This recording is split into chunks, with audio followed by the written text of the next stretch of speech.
ನಮ್ಮ ಜೀವನದಲ್ಲಿ ನನಗೆ ನಿನಗೆ ಆತ್ಮಿಕ ಸ್ವಸ್ಥತೆ ಬೇಕು, ಮಾನಸಿಕ ಸ್ವಸ್ಥತೆ ಬೇಕು, ದೈಹಿಕ ಸ್ವಸ್ಥತೆ ಬೇಕು ಪ್ರಿಯರೇ. ನೋಡಿ, ಆತ್ಮಿಕವಾದ ಸ್ವಸ್ಥತೆಯನ್ನ ನಾವು ಪಡೆದುಕೊಳ್ಳುವಾಗ ನಮ್ಮ ಪಾಪ ಎಂಬ ಕಾಯಿಲೆಗೂ ಅದು ಹೊರಟು ಹೋಗ್ತದೆ.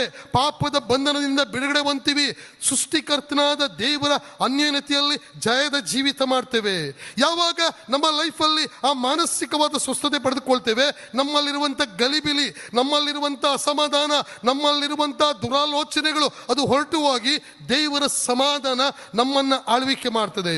ಮತ್ತು ದೈಹಿಕವಾದಂಥ ಸ್ವಸ್ಥತೆಯನ್ನ ನಾವು ಪಡೆದುಕೊಳ್ಳುವಾಗ ನಿಜವಾಗಿ ನಾವು ಸಂತೋಷವುಳ್ಳವರಾಗಿ ಈ ಲೋಕದಲ್ಲಿ ಜೀವಿಸ್ತೇವೆ ಪ್ರಿಯರೇ. ಇದೆಲ್ಲವೂ ಸಹ ನಾವು ಪಡೆದುಕೊಳ್ಳಬೇಕೆಂದು ದೇವರು ಬಯಸ್ತಾನೆ. ಅನೇಕರಲ್ಲಿ ನಮಗೊಂದು ಪ್ರಶ್ನೆ ಇದೆ, ಇದು ದೇವರ ಚಿತ್ತನ?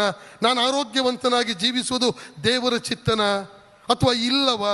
ಅನೇಕರಿಗೆ ಗುಣ ಆಗಲಿಲ್ಲ, ಅನೇಕರಿಗೆ ಗುಣ ಆಗ್ತದೆ, ಇದು ಹೇಗೆ ಎಂಬುದಾಗಿ. ಪ್ರಿಯರೇ, ಯಾವುದೇ ವಾಕ್ಯ ನಿನಗೆ ಗಲಿಬಿಲಿ ಉಂಟು ಮಾಡುವಾಗ, ವಿಷಯಗಳು ಗಲಿಬಿಲಿ ಮಾಡುವಾಗ ಮೂಲವಾಗಿ ನಾನು ನಿನ್ನ ಸತ್ಯವೇದದ ಭಾಗಗಳಿಗೆ ಹೋಗಬೇಕು ಪ್ರಿಯರೇ.